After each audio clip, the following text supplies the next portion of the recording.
Hello, we're here with the director and founder of the Baltimore International Black Film Festival, Mr. Kenneth Moore. I want to talk to him about it. All So, right. how you doing today? I'm good. We're here in the throes of the festival having a good time. So Yeah. great time to have a conversation about it. Yep, definitely. So, let's start off with, this is the second annual film festival. Yes. So let's start with all the way from back to the beginning, to All right. before year one and everything. What was the inspiration for having a festival of such as this? Okay, yeah. It's very interesting how we got into this predicament. Well, no, how we got on this journey and this labor of love.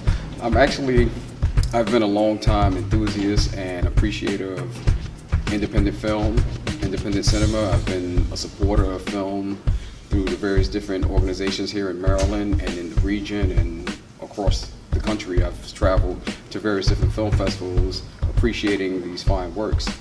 And through the organization SOGA, which I founded last July, we wanted to create some space where we can do some different types of events here in the city of Baltimore, different from what our community had been typically doing.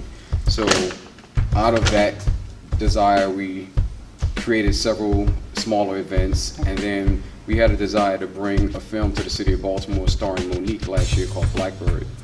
And that film, we thought, she has not been honored by the city of Baltimore, and we wanted to do that through our new organization. And particularly that film, it was a coming of age film for a young African American LGBT gay male who was growing up in Mississippi. So we thought it would be a great kind of confluence of our organization, the aims of our particular organization, and then having this great film with Academy Award winning Monique, who's from Baltimore. So it was like, this is all coming together, this is great. So fast forward, we reached out to the film community here, tried to make it happen. It didn't go that route. But then we were still engaged with the directors and the filmmakers and people who were involved in that project. And we were very close to being able to bring it to the city of Baltimore. But what happened was, it was on the film festival circuit, but by the time our festival was about to happen, it got its distribution deal. And when that happened, it pretty much closed off all film festival appearances or screenings for the film. So at that point, we were forced to pretty much look at what we had. We had kind of assembled several different films to buttress the screening of Blackbird. And when Blackbird fell through, we said, wow, look, we still have quite an impressive collection of films here. So we screened last year 10 films in total, 6 features, 4 shorts. And that made up the first annual Baltimore International Black Film Festival. Okay, and then this year, you showed the first 2 days at the Charles and here at University of Baltimore Commons. And was that different venues than last year, or was it the same venue? Yeah, last year we were totally at the Charles. We were only at the Charles we opened up one day with our opening film, and then the remaining 9 films we had on the second day. So it was pretty much a day plus festival. This year we've gone forward with 5+ days. Yeah, so that's a significant growth because there's more days, multiple venues. Well, you got like how many films in this year? 83 films. 83 films this year compared to 10. So that's a lot of growth. Congratulations on that. Thank you. Plus, I know that one director I met, came from Africa. Yes. Ivan Mayambwe, who came with his film from Uganda. It's called Outed: The Painful Reality. We screened it yesterday. And he just did a workshop with SAG-AFTRA, because they're combined now. Yes. And who else do you have that's sponsoring and what you with? So the film festival was presented by SOGA, the organization, and we have sponsorship, as you mentioned, from SAG-AFTRA. And one of our major sponsors this year is the LGBT Health Resources Center of Chase Braxton Healthcare. They have been a very strong supporter of us this year, and we're grateful for that. And we're also supported by Evolution Ticks. Okay, wow. So that's a lot of growth, everybody. Yes. Put your mind to it. Yeah, and it was just interesting how that happens. So last year we're still grassroots as far as I'm concerned. Even though we've had such, expansion, we're still grassroots. So last year we reached out to filmmakers, and we had a modest number of filmmakers that we reached out to. But this year we kind of started out doing that same thing where we reached out. We were actually going to film festivals in Dallas, in North Carolina, in Philadelphia, kind of all across as many as that we can get to reasonably. And we met filmmakers, New York, of course, and we met filmmakers face to face and really screened their films in real time. And also, typically at film festivals, you have an opportunity to interact with directors and producers and writers of these films. So what we did was we said, hey, we have a small film festival in Baltimore. We're going to be going into our second year next year. You should bring your film to Baltimore. And that's kind of how it happened initially. We were able to reach out with Knucklehead that way. We went to the world premiere at the New Voices in Black Cinema Film Festival in Brooklyn, and we met the director Ben Bowman, Javinga Akanabe, and Alfred Witter were there as well. So we were like, bring this film to Baltimore. And Javinga, he's from the DC, Maryland area, grew up here. So it was definitely, we said it could be a nice homecoming for the film in the region. And lo and behold, they agreed, and we opened up this year's film festival with that film. So that's kind of organically how we were able to attract filmmakers to the festival. And then what we did to really see that kind of expansion, we had a national platform, Film Freeway, and filmmakers were able to submit their films directly from all over the world using that platform. So then using our submission process, that's where most of the films started to come in. Yeah, because I know I saw a couple of really good ones, like Dante and Minnie, which is a local production company here, and there was one, and I feel bad, I cannot remember the name, but I felt it though. That was a deep movie, the one about Starlight Lounge. Oh, We Came to Sweat. We came to Sweat. That was Kate Kenneth is the director, and We Came to Sweat was an incredible story, documentary, feature film, and it dealt with a lot of issues around regentrification, particular institutions in the African American community, but just at large, and how neighborhoods change and institutions change, and some ways that we can protect those things that are important to us.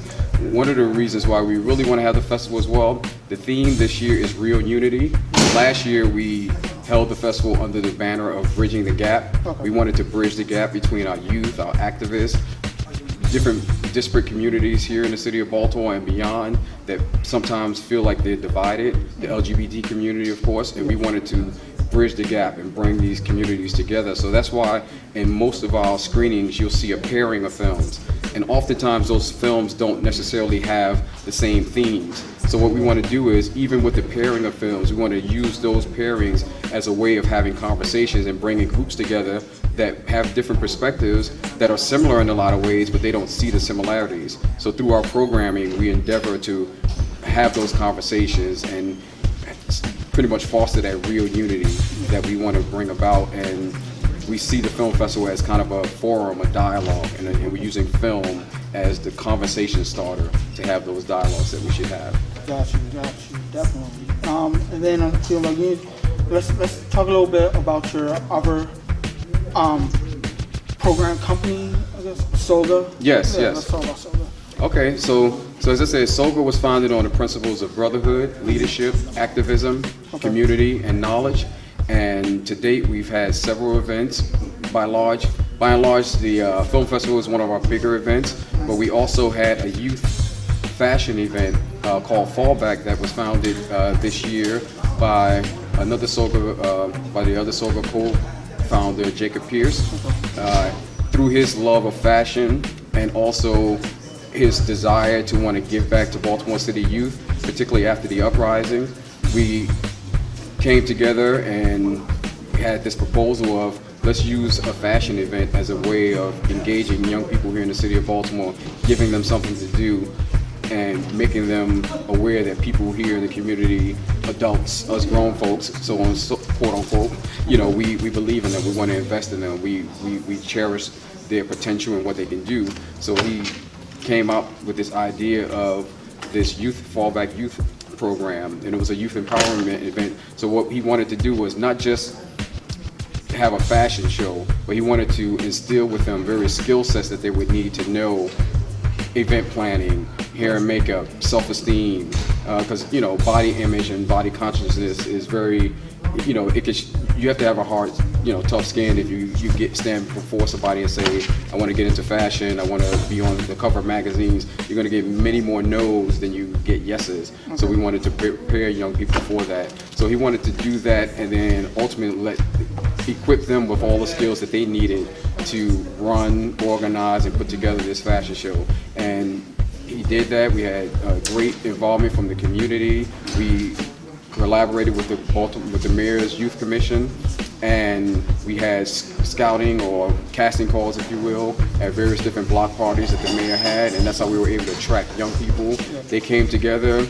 We had a great lineup of fashion designers from DC to New York, and it was a fabulous event that brought the community together, and these young people are still engaged in the process. So that's kind of some of the things that SOGA wants to do, bring these events to the city of Baltimore and help unite the community. All right, so you're doing that work. You're definitely 100% following your mission plan, by even with the names of your themes with bridging gaps and meaning. Yes. You know, so you're definitely 100% following your mission. Absolutely. Yeah. All right, so do you have anything else planned coming up soon? Wintertime? So after the film festival, the one thing that we may do at the end of the year, we'll have a kind of a brunch. We'll have a small brunch, almost like a celebratory end of the year type of event. So pretty low key. We definitely are always looking and wanting to engage and network with various different communities. One such type of engagement which we did, we reached out to the artist community, particularly through Charles Cooper, who founded the Baltimore Piece of Arts movement, if you will, right after the uprisings, and has allowed us to engage and interact with a lot of people who are engaged in the arts, visual, videography, media, such as yourself. So it was a way of connecting us with other people throughout the community, and we want to just continue to do that, and we definitely want to invite all of these friends that we've made during the course of the year who've been at the Film Festival, at the youth fashion event, and the Baltimore, the Piece of Arts movement. We want to invite them and have a nice brunch or gathering or get together to kind of close out the year. And then we're looking to move forward next year, growing, building, expanding, and really trying to kind of put steam behind this movement of trying to heal and bridge those divides. Okay. Now, this next thing is, how will people contact you? Let's start off with SOGA. How will people contact you from SOGA? Okay, so for SOGA, you can contact us. We do a lot of things electronically. We don't have a brick and mortar building. Yes. We are not a nonprofit 501c3. We're looking to expand and have an office at some point in 2016. But you can contact us by email. It's probably one of the better ways at SOGA, SOGAA 2014 at gmail.com. Okay. That's the best way to reach SOGA. We also have a telephone number that applies to both entities, because the film festival is a subsidiary of SOGA. Okay. You can reach us at 443-447-3642. Okay, and for the film festival? For the film festival, if you go to our website, particularly if you're a filmmaker and you're looking to submit for next year's film festival, you can go to BIBFF.com. Again, that's BIBFF.com, and there should be a tab for submit your project or submit your film, and filmmakers will see all the information on how to submit their films for next year's film festival. Okay, and so they can go now, even though, and just start working on for next year. Well, it's not up right now because we're still in the middle of this one. So our submission process will open in February of 2016. So, but one thing we're always looking for are volunteers and other folks who are lovers of film and in the film community to really help us grow and expand and correct the shortcomings that we may have had this year. Of course, we wanted to grow, but we always want to put a quality project out there. So anyone who can help us get resources or just sweat equity that can help to do this in a better way and have a broader reach. We're always looking forward to do that. So there is a tab for volunteer. So just please, social media, Facebook page is Baltimore International Black Film Festival. You'll see SOGA, SOGAA on Facebook, Instagram, Twitter. So all those means you can use to reach out to us, and we definitely invite you to come join us and definitely help us bring and continue to bring this quality type of events to Baltimore City. Yeah, it's definitely a fun film festival. Lots of interesting films, lots of good information and workshops. And thank you. All right, thank you so much. I appreciate it. Look forward to seeing you in 2016. Absolutely, thanks.